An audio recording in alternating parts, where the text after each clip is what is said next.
All right, you ready? I'm ready to. Ready to get this thing started? Yes. Lord Um. All right, this week we're talking about integrity. Integrity. Are we on? Are we live? Yeah, we lie. We live from the riverside? I mean, yeah, yeah. I bet. Integrity. Integrity. So I was just thinking about this morning, and just what does integrity mean? You know what I mean? Yeah. It's crazy. We're talking about integrity of election week. Well, it's over with. Yeah, so Yeah, but um, what? How would you define integrity? being honest, um, believing in something and being willing to not waver from it. You know, whatever that is. If you stand for something, stand for it. Yeah, Don't waver from it. And I think that is the biggest part of integrity. I mean, naturally, honesty and all of that falls into it too. But I think just for a general blanket of what integrity is whatever your values are or whatever you believe in, be willing to be unwavered from it. yeah, I agree with that. For me, it's the same thing. Like honesty, trustworthy, like be those things. Um, be consistent in private and in public. Like who you are in private and in public should not change. No. You know, who you are on Facebook shouldn't change from who you are in your house and like all right, for example, I made a comment on a friend of ours uh, Facebook page yesterday, joking, and I said something that I say to everybody, and I'm not gonna not say it on Facebook. And Brenda was like, "Oh my gosh, why did you say that?" I'm like, "Brenda, it's a joke." Yeah. You know, she's like, "Well, it's not everybody thinks it's a joke." I'm like, I really don't care. No, well, I'm not going to change who I am. Yeah. To please you. But then continuing with that, it's doing what's right. Like for me, it's also doing what's right even when it's hard. Yeah. You know, because sometimes doing the right thing is hard. It is. Sometimes standing up for the right thing is hard. Yeah. But when Jesus says stand firm in the faith, it doesn't mean that it's going to be easy. Yeah. In fact, when you look at Paul, like standing firm in the faith, and look at Jesus, the founder and perfecter of our faith. Look at all these mighty men that the Bible uses and describes, and the Holy Spirit uses, and God uses. Yeah. They stood up for what was right, their faith, God, and they suffered for it. Yeah, and the one that jumps out to me in the Bible is Shadrach, Meshach, and Abednego. I mean, they flat told the king Nebuchadnezzar, they were like, "Yeah, dude, we're not going to bow. Get bent, bro. We're not. Yeah, we will not. Yeah, waver from the one true God. Right. For you. So he throws them in the furnace. Yeah. And then they rolled up in there and were just big pimping in there. They was just dancing and walking around, chilling. Yeah. And then they rolled up out of there.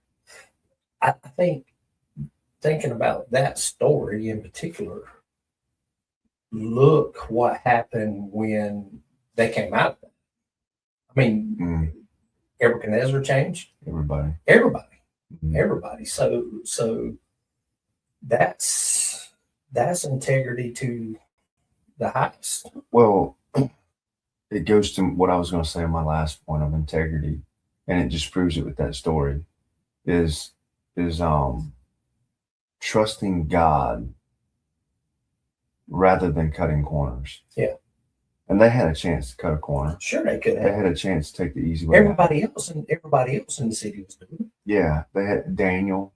Yeah. You know, Joseph. I mean, everybody.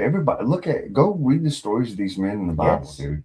Yes. They all could have took an easy way out, and they chose not to. They chose to trust God, rather than cut a corner, or mainly in their faith, right. and jeopardize the integrity of their faith. Yeah. But anyway, so that's kind of like how I would define it in those kind of four things. And I think that so, and I'm guilty of this too. I think so many times people will waver, not waver. People will water down what the Bible says to make it easier to not be in a specific situation. You know what I'm saying? Not to offend someone. Yeah. All right. Well, that's funny that you mentioned that, because I didn't even have this as a note today, but this is really cool. We did just a small group the other day. Matthew 22, verse 16. I'm probably going to get this wrong. The Herodes say to Jesus, "Teacher, we know that you are true and teach the way of God truthfully, and you do not care about anyone's opinions, and you're not swayed by appearances."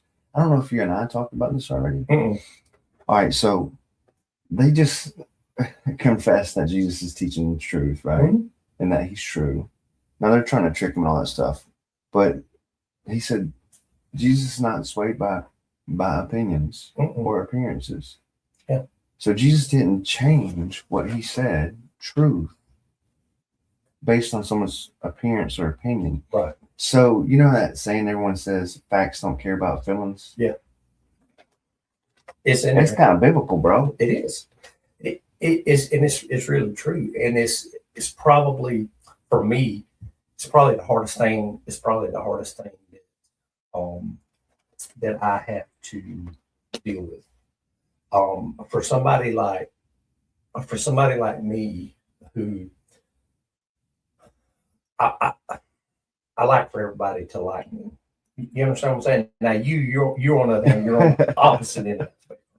But for me, yeah, I like for people to like me, and I like to be a likable person. Yeah. It's harder for me to get there where you just read than I think you were. Oh, I think you don't care. I don't. Yes.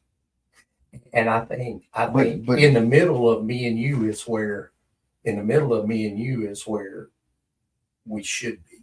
Yeah, well, it goes back to this not the idea, but the biblical view and the biblical standing and the biblical presentation of what the body looks like. Right. If we were all Joes and we were all Sheldons, we would benefit each other none. Exactly. You know what I mean? Yeah. God uses you where he can't use me, and vice versa. And he uses, Nate and Efton and Keith and my wife and your wife and my kids and your kids differently. Sure. Yeah. And that's why it takes everybody to do that. And I'm beginning to, I've noticed over the past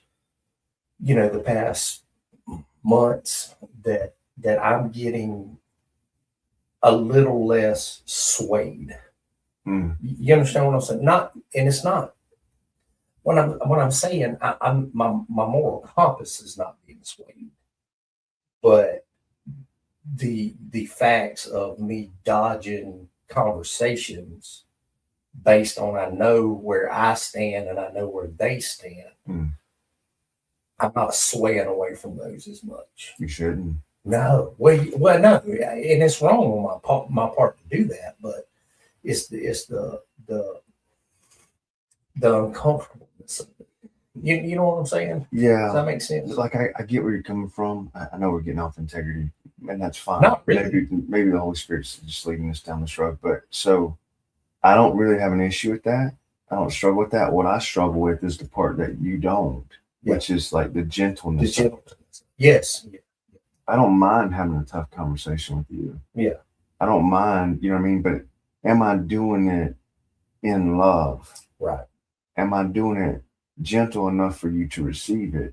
Now, some things I don't think need to be delivered gently. No.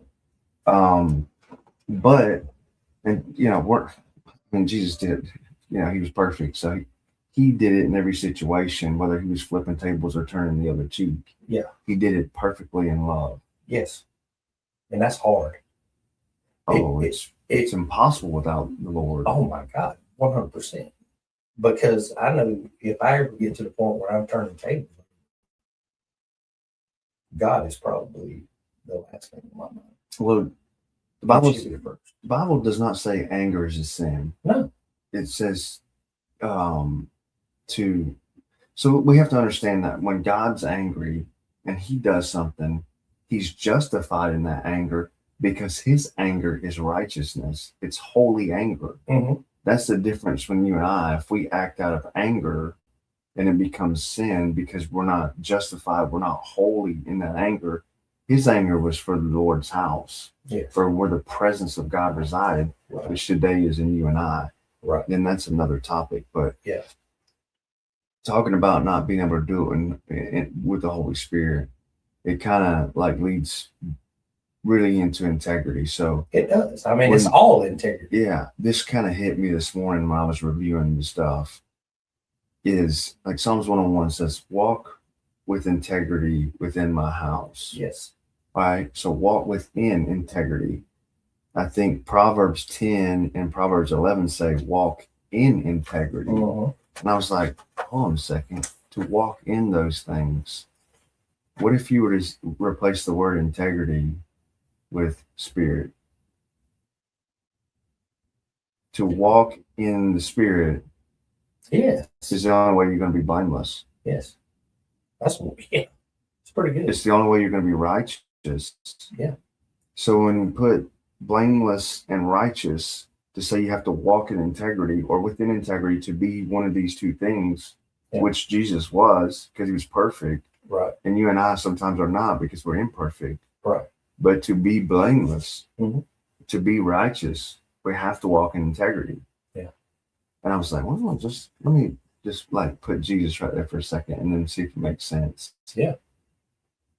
It does. So for me, it just goes, and I was like kind of baffled at it. I was like, what? This makes so much sense. Yeah, it does. It does. And that's that's what I was telling you. Wait for this. Yeah, because I was kind of clocking that. Yeah, we clock it. I don't know how they do it. We clock it. Yeah, well, we get in trouble for like gang signs or something. Well, I don't care. But yeah, so I think one thing, if you walk in honesty and integrity, I think you don't have to justify your actions. No. You never, your character is never called into question, and you are never having to try to cover up something or remember how something was told. You know what I'm saying? Think about it like this. You ever heard the saying, innocent people don't need to defend themselves? No. Yeah, I've heard that, but yeah. Mm-hmm. So if we get defensive over something, why are we getting defensive? Yeah. Is it because we were unhonest? Yeah. Untruthful? Yeah. Unforthright? Yeah. Or are we scared of accountability? Yeah. Are we scared of criticism? Yeah. You know, I don't really get that. Think about the legal system. The defendant does not have to prove he's innocent. The prosecution has to prove that he's guilty. Mm-hmm. Yeah. Beyond a reasonable doubt. Mm-hmm. So if you're innocent, you don't have to defend yourself. You don't. No. What do you do? If you have nothing to hide, nothing to worry about. Yeah. Well, you take Jesus. I mean, take Jesus whenever they took him, they were trying to find somebody to say he was guilty of something. I mean, couldn't find nobody. Yeah. And he didn't say anything. He said, they'd say something, he'd say, that's what you say. So you say. Yeah. So you say. Yeah. Right? Yeah. I mean, but you look back at that and you think about it from the perspective of integrity and honesty, and it was what it was. Yeah. But and I've been thinking a lot. I've been thinking about um, with us going through John with the new disciple group year starting, and me leading a disciple group this year instead of just going through a discipleship group. You start thinking about things, and you start as you're reading, you start just kind of putting. I know for me, I put myself in that situation, and I look at it. I look at things a lot different, and so Jesus going through um, all of the persecution and the trials and all of that stuff that he's going through, getting ready to go to the cross, and how he's accepted it, and he knows this is the will of the Father. There's nothing that he can do to change it. It could have, but you know what I'm saying. There's nothing that he can do inside of the will of the Father to change it. Yeah. Well, I'm agreeing with you, but the way I'm going to agree with you is to use scripture to do it. Yeah. All right. So, and we've talked about this before in D group. One of the 10 Commandments is to honor your mother and father. Yes. Jesus had to do the will of God in order to fulfill that 10 Commandment. Right. And to be perfect sacrifice for us. Yeah. And our sins. He had to. Yeah. Well, yeah. It goes back to the water and the wine for Mary, when she came and asked him to turn water into wine. Jesus was like, hey, woman, it's not my time. Yeah. But in order to honor his mother, in order to fulfill that 10 Commandment, he had to honor her. Yeah. Whether it was his time or not, she asked him to do it, and it was to honor her that he did it. Yeah. Yeah, that's true. Yeah, I didn't really think about it from that perspective, but anyway, I'll just yeah, but it is for the theologians out there. Right. There's some sound doctrine for you. Yeah. Yeah, it's pretty cool. I really interesting, isn't it? It is. It is. I've never really thought about that. Kids honor your father and mother, just like Jesus did. Yeah. They ask you to turn water into wine, get after it. But you just think about like if your mom or dad asks you to do something, you're like, well, I'm busy, I got something else going on. Nah, that's not the biblical example that Jesus said. It's not. You got to do what they ask you if you don't want to. Jesus and Jesus didn't want to, at that moment, turn water into wine. I don't know if he did or not. I mean, he said it's not my time. I'm not saying that he's implying he didn't want to, but he was.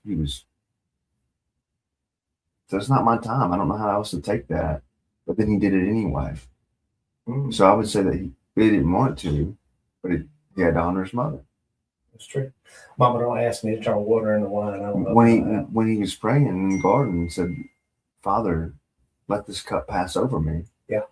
The cup is a reference to Isaiah. When Isaiah is talking about pouring out the cup of wrath on the people, it's God's wrath that was poured out on Jesus for our sins. It was, yeah. And he said, nevertheless, your will be done, not mine. Yeah. So, I mean, that's integrity. It is. It's integrity in honoring the commandments of God. Mm-hmm. It is. It is. Even when you don't want to, when it's hard. Yeah. Because sometimes I want to, fire off at somebody. Yeah. But I can't stop. I gotta stop and think about it. And so years and years and years I've been having to do this. Yeah. It used to be and still is in a business setting when somebody, says something that I don't really care for, or they blame someone that shouldn't be blamed, or, something like that, or they just go off in an email. I have to type up that reply 4 or 5 times. Then I'll type it up and I'll sit there and I'll walk away and I'll come back and I'll sit there and look at it and reword it, walk away and come back. And Dusty was telling me yesterday, he said, I did something you taught me the other day. I was like, oh gosh. And he said, I typed up an email, and then he said, I thought about it for a few minutes, and he said, then I sent it to my drafts, like deleted it and saved it in his draft. And he said, because he just didn't feel good about it. Yeah. Said, yeah. It's probably a good thing. You can learn something even from the dumbest of us, you know? Right. Gotta Right. pay attention. Yeah. But even that stuff's having integrity, because like everything that we do reflects on someone else. It does. I agree with that. And so walking in integrity, that reflects on your family. It reflects on your church family. It reflects on every area that you serve in, or any capacity that you serve in, any people that you affiliate with, any business you're associated with, your church family, and then more importantly, Jesus. It does. And it's yeah. Which is, listen, for some people it's tough. I get it. And even the godliest people sometimes, allow their fingers to get carried away. Yeah. And what they say and what they do on social media, or in certain groups, it's not really a good representation of what they profess to believe in. And that's not for us to be judgmental of that person, of those people, or even of ourselves sometimes, because we all have moments where we fail. Yeah. But if it's a repetitive thing, and it's something you continually do, someone should hold you accountable. Someone should call you out. Yeah, and I hope people would do that to me in my life. Yeah, I try to. I know me. Oh my God! Oh, stop! You fixed it. That was your mic. Anyway, carry on. Anyway, so I know with me, sometimes I can say some off the wall stuff. Me and you both can. But I was just thinking about an instance that happened this week where we were saying some off the wall stuff. Now in that setting, it was fine. In that setting, it was fine for us to be saying what we were saying to the other person, Dusty.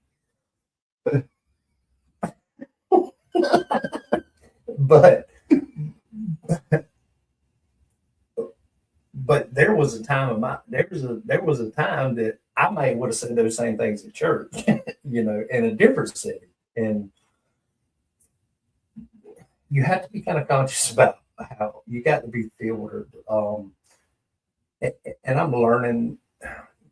God's kind of delivering me from that because now, like, somebody can say something and I can be like, almost just fixing to say something off the cuff, but I don't say it. You know what I'm saying? Well, it's discernment, whatever it is. It's discernment. It's also biblical. The Bible says, "Let no crude joking come from your mouth." I know, man, and that's one of the hardest things to learn, because we can be so. I don't even want to use the word rough. We can be so crude to each other. We can when we joke, and it's not that we don't love one another. No. It's not that we don't care for each other. We're just idiots. It's just, and that's the thing. That's the thing. We joke about stuff, and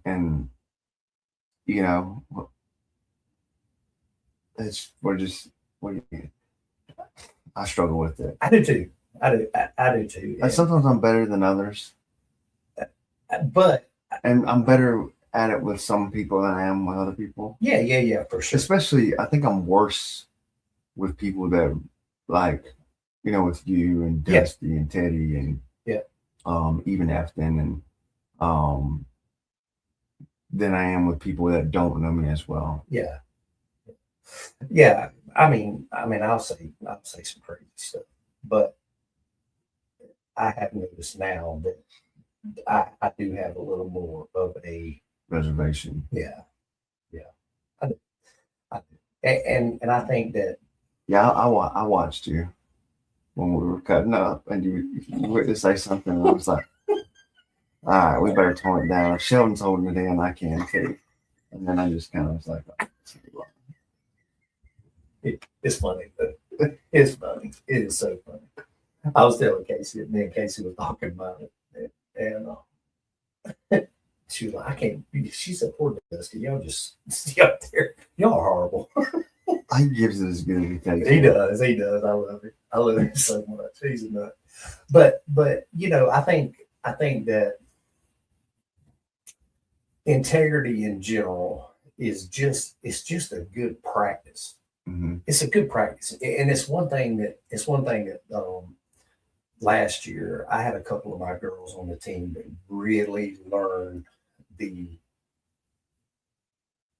importance of integrity. Mm-hmm. They learned it, and one thing I can say about the girls that was on the team last year is they were, sometimes they were really knuckleheads, but they owned it. So they were knuckleheads, but they didn't try to not own it. Yeah. You know what I'm saying? Like if they got caught, they owned it. And I was proud. I wasn't proud of the situation, but I was proud of the way they handled that situation. And it was that was I was really proud of it for that. Now, we had one incident where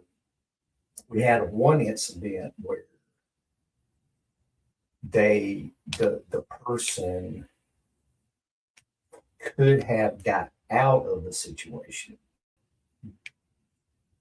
by not, but her integrity would have been in question. Mm. And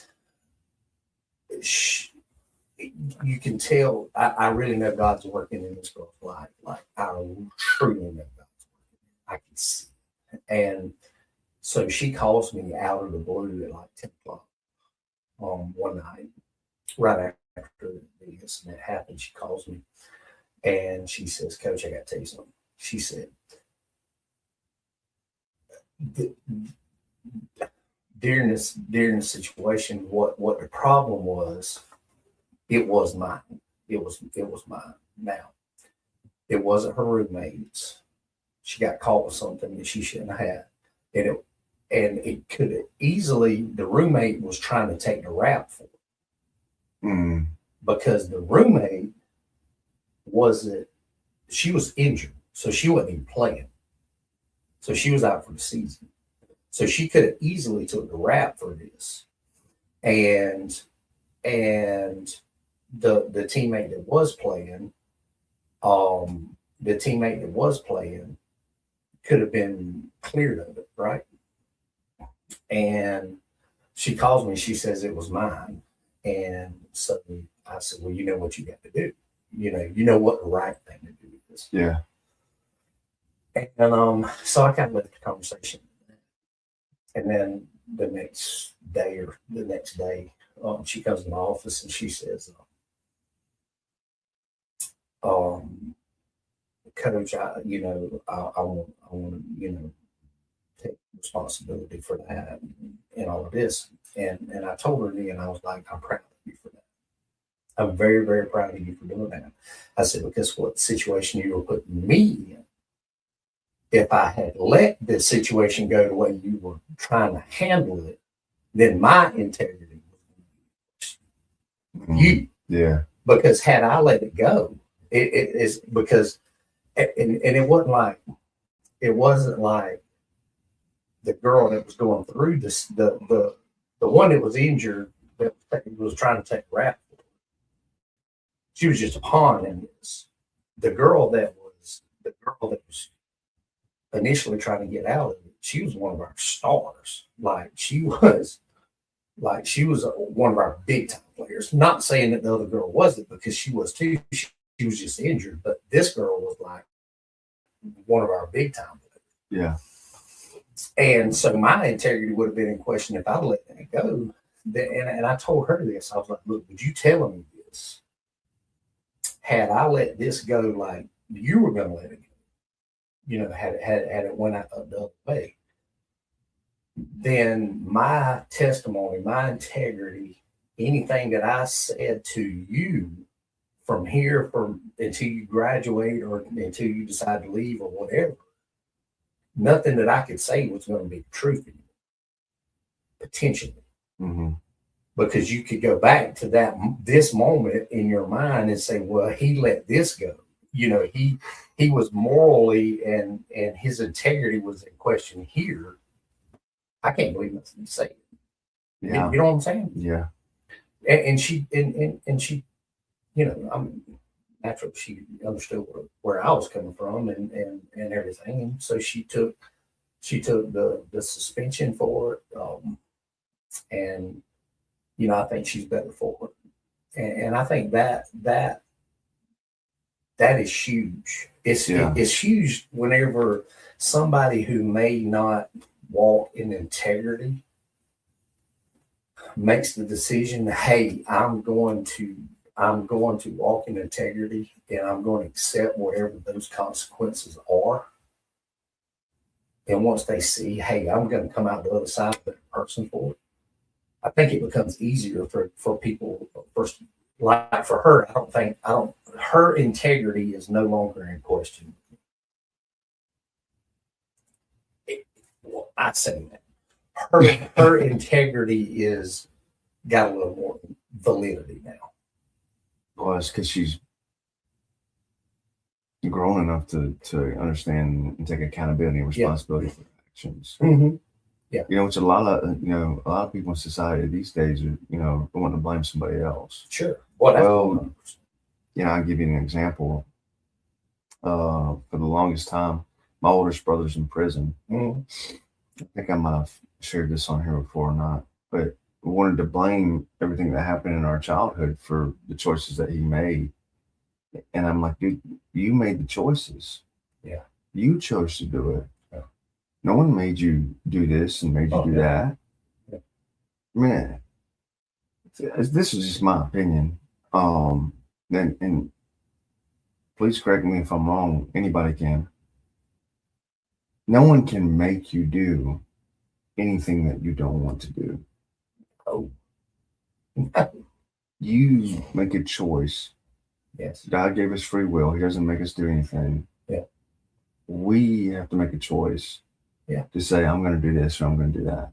Yeah. I'm going to go here. I'm not going to go there. Yeah. Well, you think about talking about, what you were just talking about. I could be, if I played the blame game, I could be a much different daddy than what I am. Mm-hmm. Because of what? Because of how, because of what I grew up with as a daddy. Mm-hmm. Just like you and I've talked about, not on this, but you and I've talked about some of our past. You could be a totally different daddy than what you are right now. Yeah. And I think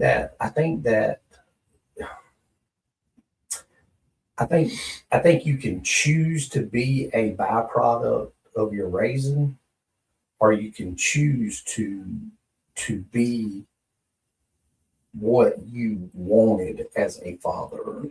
Or you know what I'm saying? Yeah, you can allow your situations and circumstances and experiences to define who you are. Right. Or you can use them to shape who you're going to be. Yes. Absolutely. If that makes sense. It makes 100%. Yeah, 100% makes sense. Because you can be that product. Even to take childhood, you can be a product of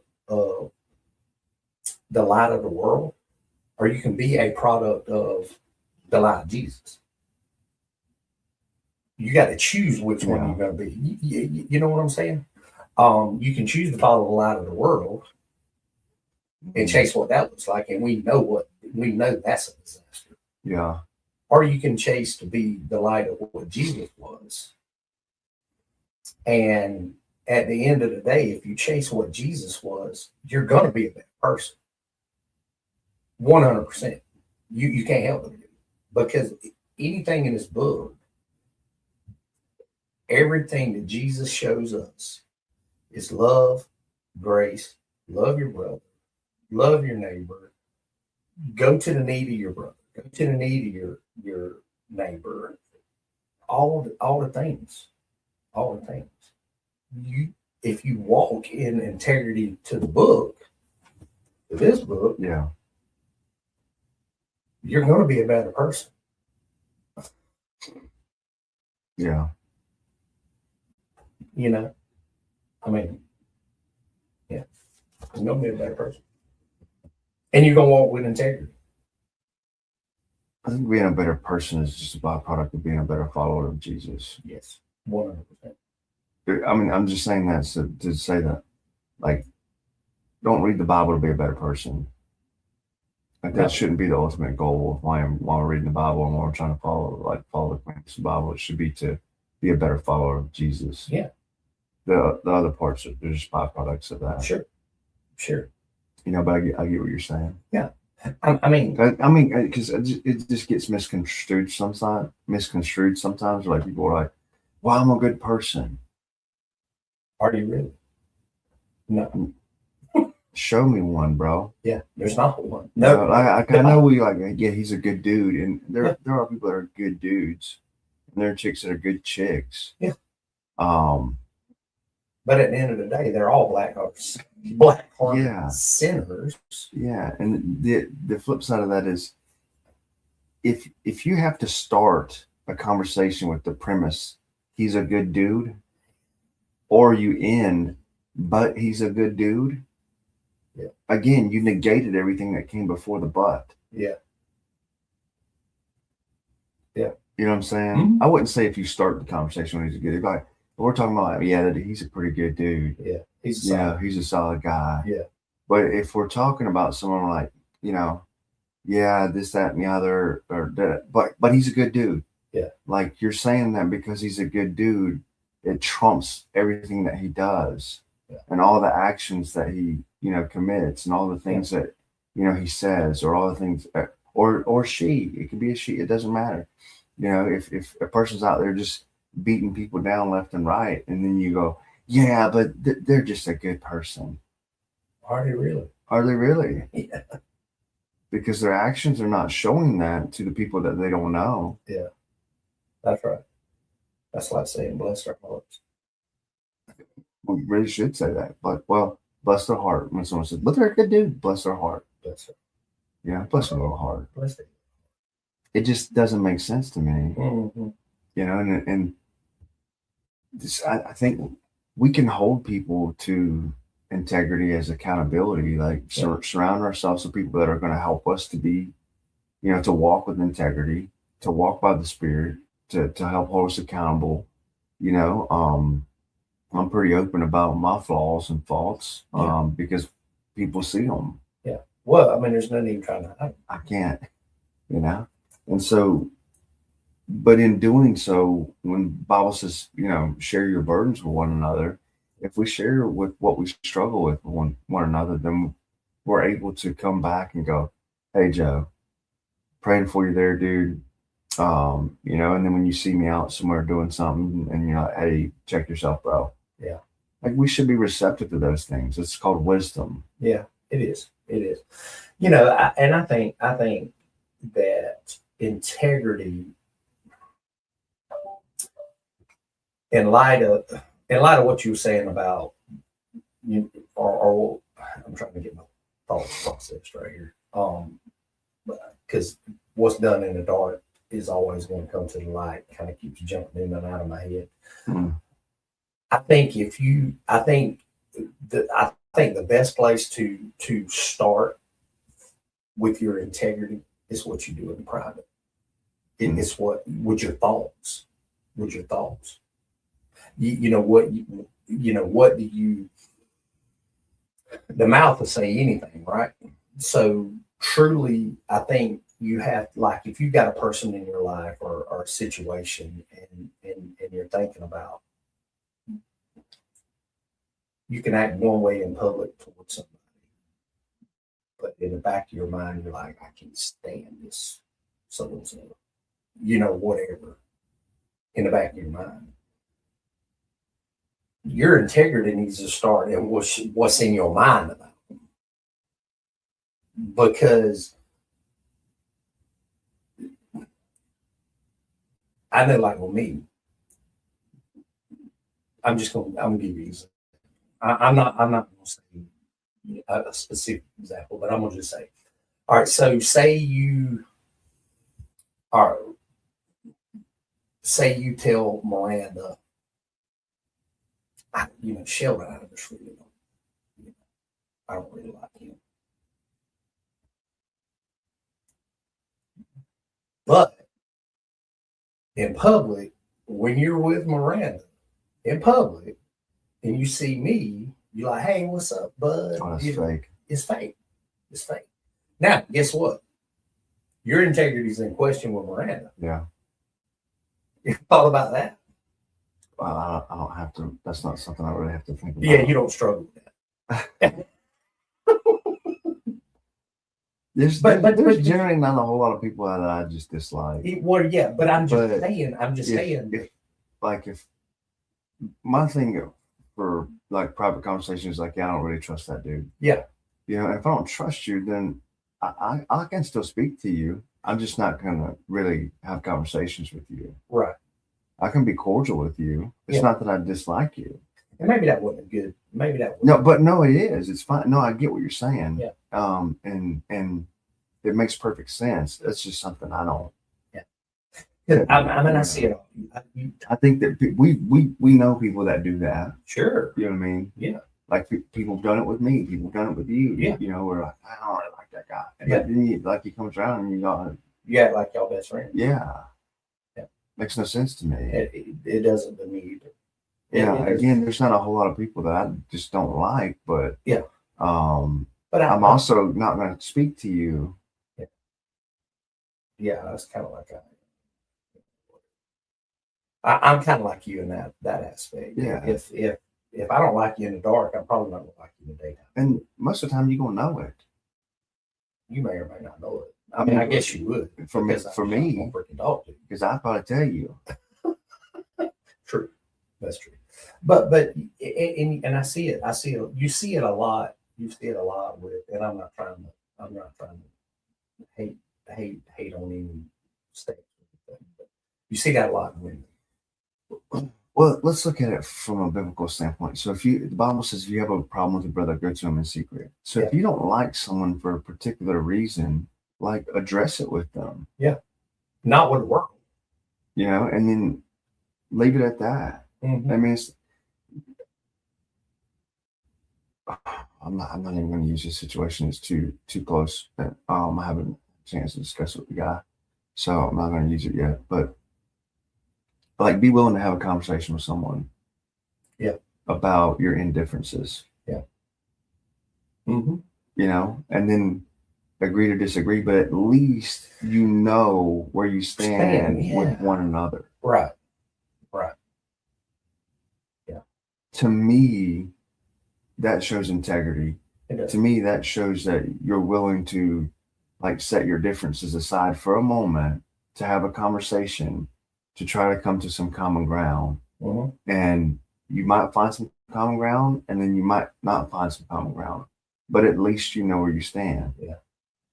Right. And then if you have a conversation with someone else about this individual, you're not going to have to get a phone call about, well, you said this and you said that about so-and-so and so-and-so and so-and-so.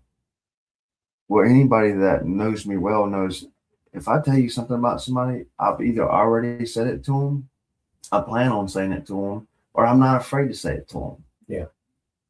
Yeah. Because what you say about someone shouldn't, behind their back, to me, you should not be willing to not say it to their face. Yeah. If you can say it about them behind their back, you should be able to say it to their face, to them. Yeah. And if you can't, then keep your freaking mouth closed. Yeah. Mm-hmm. Yeah. I agree with that. I agree with that. And I get it. Like, it might not sink through to some people, and some people, whatever. To me, I would say it's part of being a man, but it's integrity. Mm-hmm. It is. It's like, it goes back to the old saying, like, be a man of your word. Mm-hmm. Okay, well, if you can say something about somebody behind their back, but you're not willing to say it to their face, I don't really trust you. Mm-hmm.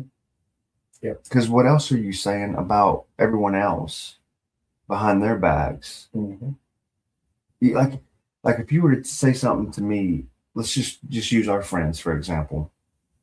If you were to say something to me about Dusty, and then we're all hanging out, but you won't say it to Dusty, I've lost some respect for you. Sure. And I've lost some trust in you. Mm-hmm. And as men, like, we value trust and respect a lot. A lot. Mm-hmm. A lot. And so, and I'm not saying that women don't.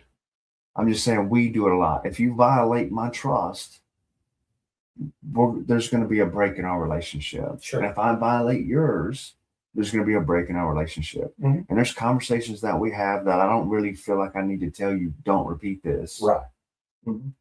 And I feel like you don't need to tell me, don't repeat. We already know. Yeah, that's right.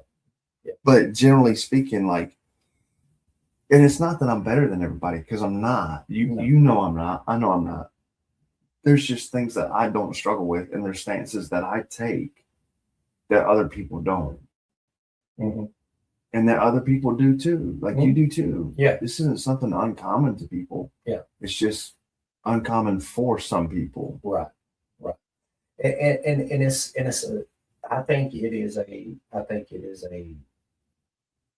100% a mindset thing. You get in your mind, hey, when you start with, and me and Casey have conversations about situations, and it's not necessarily good nor bad. It's just conversations. But I try not to waver off of if I feel a certain way in a certain group. I try to make sure that I feel that way across the board. You know what I'm saying? Yeah. I mean, I get. I think I get where you come from. Like, there's settings where I have to tone down. Sure. How much joking I do, or how much like business settings. For example, I'll kind of gauge the room, and I'm cut a small joke here or there to try to figure out, like, all right, how much can I get away with in here? Who's going to get offended by a joke or whatever, and who's not, and then that doesn't change who you are. It just it's just, I guess I would look at it as like Paul, when Paul said, I became who I needed to become to who I needed to become it to in order that the gospel would be shared. And so I'm not saying I do that all the time, that the gospel would be shared, but I'm becoming who I need to become to, in a sense, to where I'm not going to hurt or hinder a relationship with someone because I went a little over the top on a joke. Mm-hmm. And then it ultimately hurt or hinder that relationship to where I could share the gospel with them. Yeah. You see what I'm saying? Yeah. I'm kind of the same way. I'm forever talking about effing being short. I say it all the time. One day we'll be able to afford to buy a full size pastor. Yeah. But and I say it. I don't care who's around. Yeah. I mean, Jesus himself could be in there, and I'd say the same thing. Yeah. But I find myself now thinking, should I have really said that? I kind of evaluate myself. Yeah, I think you need to probably see if Efton's offended by it, and if he is, maybe don't say it anymore. I don't think you. I don't know. I think. Well, I know Efton well enough. If I really offended him, he would say something. Just like I talk about Diana, I tell her, I'm praying you get saved. And I mean, she's probably one of the most godly women in the church. And I tell her, yeah, like as a matter of fact, I said Wednesday night with some woman sitting there that I've never even seen this woman before. And I'm like, Diane, I'm praying for you to get saved. You know, Well, I was having a conversation with someone yesterday, and even the day before, but yesterday I really went and kind of like dove into it a little bit. But humor. Yeah. We deal with stuff with humor sometimes, and sometimes we joke inappropriately. And I'm not saying that Jesus joked inappropriately. What I'm saying is that if God did not have the human or like a humor characteristic, we would not have it. Sure. Because we are made in the image of God, the Imago Dei. Yeah. Like we're created in His image. Yeah. The characteristics of integrity and humor and trustworthiness and honesty and I can go on and on. Yeah. Like those are not something that ain't exclusive to the Lord. Mm-hmm. Mm-hmm. So for anyone that thinks that God doesn't have a sense of humor, I would argue that He does. Absolutely. Why would He create freaking mosquitoes or gnats if He didn't have a sense of humor? Why would I be bald? I think about it all the time. I'm saying like, if you're a person that like just generally like gets mad at everything that somebody says when they're joking, I don't know what to tell you. I don't either. And if you think that like people that joke are not godly people, or not trying to be godly people, or not trying to live a Christian life, not trying to follow Jesus, I would reassess what you think the characteristics of God are. Yeah.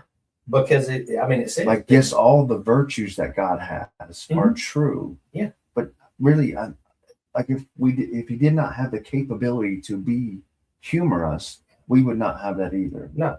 Because it says we're created in the image and likeness of God. I'll die on that hill, bro. Me too. Now that you said that, I think about God sitting in heaven all the time, and some of the stupid stuff that I do. Yeah, I think He's just sitting there like, this guy is a idiot. One of the parts that I really liked about the Chosen series the most is when Jesus was cutting up with the disciples. Yeah, like when He told Thomas, or I can't remember, like one of the episodes, He told Thomas he had 2 left feet. It shows like the human side of Jesus that people can. It's biblical, and yes, they added stuff that wasn't in the Bible in there. Yeah, but it kind of allows you to see this human side of Jesus, where He's cutting up with the disciples, but He's also God. Yeah, yeah, and humor does not negate any of the more highly thought of godly characteristics that people possess. Yeah. Gentleness, selfless, righteousness, love. The fruit of the Spirit. Yeah. I'm not trying to add to that or take away from that. I'm just saying, like, if God didn't have a sense of humor, we wouldn't have it. Yeah. Some of us just have a better sense of humor. Absolutely. So just be. Anyway. Right. So, right. But I think that I think this is something that with us talking about integrity, it's funny because the first Bible study we have when we come in August is going to be on integrity. That's what it's going to be on. It's a Bible. Integrity is because. With me doing what I do, when those girls, especially the new ones coming in, the freshmen, 17, 18 years old, they're leaving their mother and father's home. They're living on their own, on campus. I think it's important. I think it's important to set a biblical boundary, whether they're saved or not saved, on what integrity looks like, and what integrity is. One thing that I've done this year that I didn't do last year,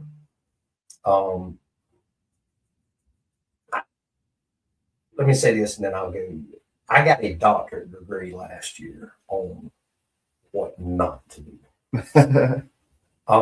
So so the first few weeks of the girls being gone, I've said, I mean, they're going to have a handbook when they come back that I'm going to go through in team meetings the first week, and we're going to go through it. I didn't have that. I didn't have that last year because for the whole year that I was there, that I didn't have any girls on campus. I talked with coaches. I talked with the real successful coaches that we had there, and the ones that I felt like led their programs at a elite level. And there's such a wide range of how people handle their programs, even at Brute Parker, how they handle situations. Mm-hmm. So, you have to, and one thing that I really learned was you can't take a carbon copy of somebody's program and plug it into your program and it work for your program, because the programs are not the same. Mm-hmm. And your expectations are not the same. And you want the end goal to be the same, but the road to get there is not the same. So, so it was, last year was a little willy-nilly for me. And this year, so I've done a, and I say it's a handbook. I mean, it's not really a handbook. It's just expectations of what I have for my program and the expectations and everything. And integrity is key because it sets the foundation for my student athlete. Be honest, have integrity in the classroom, have it in the sports side, have it by yourself. You have to set that as I don't want to say a standard, but it is. You set that as expectations. Hey, we're always going to have integrity. Yeah. And then you explain to them, this is what it looks like, and this is what the expectations are. And then, I think if you set that precedent to start off with, I think it makes for a better human when they leave there. If they get that, if they buy into that, if they trust and believe in that, and know that no matter what happens, because the girls that I had this past year that got in trouble, they showed integrity, and I love them through it. I love them through it, show them grace through it. And I think that if I had to say one thing that I got right this year, I got that part right. You know what I'm saying? Yeah. So they I think the girls that are returning understand, hey, if I do something stupid, it's not the end of the world. Yeah. Because it's not the end of the world. Even if you or I do something stupid, it's not the end of the world. It is not the end of the world, because God is going to forgive us for it. Yeah. You know what I'm saying? It's not. Now, that's not a license to go be an idiot, because there's consequences for your action. Yes. But there's also grace there. Yeah. And there's also love there. And there's also when you come out of the other side of it, you're going to be a better person for it. Mm-hmm. We're always choosing integrity. Well, I'll say this and then we'll get your closing thoughts. But for me, like, being a man of your word, or being a woman of your word is huge. It is. Do what you say you're going to do. Mm-hmm. And if you say that you're going to do something, go do it. Mm-hmm. You know what I mean? So that's being honest. That's having Mhm. integrity. Mm-hmm. Do what's right when it's hard, Mm-hmm. even when it's hard. There's biblical example for that. Trust in the Lord, don't without taking shortcuts. You know what I mean? Like God's plan is different from ours sometimes. His ways are higher than ours, his thoughts are higher than ours. So if we trust in him, we don't need to take shortcuts. Yeah. We don't need to cut corners. We don't have to be afraid. We don't need to fear any ramifications or Yeah. criticisms or just whatever it is. Mm-hmm. So the last thing I'll say about it is to walk in integrity, to be blameless, and to be righteous. We have to walk in the Spirit and within the power of the Holy Spirit. Mm-hmm. Yeah. To be a true person of integrity. Yeah. Yeah. And for me, and I'm gonna give you this, and then I'm gonna give you my closing thought. I I I think God has taught me through this conversation today, and I think that looking back on last year, when you said a while ago, you said say what you mean, and you said it in kind of a good way, but say what you mean and mean what you say. Mm-hmm. I think last year I fell short there with holding with some of the accountability pieces that I had for the girls. Like if I said something like no jewelry at practice, and that was the standard, but then somebody will show up and then you just kind of overlook it, whatever. Mm. And I think I fell short there last year in certain places. It's the little things that add up over It time. is, and I learned that, and I changed that towards the end of the season last year, and I had a lot of people that were some of the players were they were sassy about because they were like you can't do it all year. No, why are you doing it now? You know what I'm saying? Mm. So I think that was and yes, and I guess it is really and truly. I guess your integrity is really in question. I guess to a certain extent. Now maybe not. It's not an extreme, but you know what I'm saying. Yeah. I mean, but yeah, it really was, I guess, because if you say, okay, this is what it's going to be, but then you let it vary from that. You fail to hold them accountable to the standard. Mm-hmm. Yeah. Yeah. And I think I failed. It was just little things, but it's still failure. Right. Mm-hmm. And I think that I think they're not going to like it as much this year. It's not going to be as fun for them. Whatever. And then, or whoever's left is going to get it. And that's the thing, because that's one thing in my exit meetings that I got from a lot of the girls were, you are not as tough on us as you should be. I got that in my exit meeting. I remember you saying. Yeah, I was like, that's crazy. That's crazy. So they're going to get hammered this year. We should have said that. Because now they've set a standard. They've set expectations of what they expect from me, right? They expect for it to be tougher. So okay, we'll play that game. But because I get it, because I heard it all year from my wife. She was like, God Almighty, you treat these girls like princesses. They're not princesses, they're student athletes. They're athletes. Treat them like athletes. Treat them like you treat boys. It's a little extreme, but okay.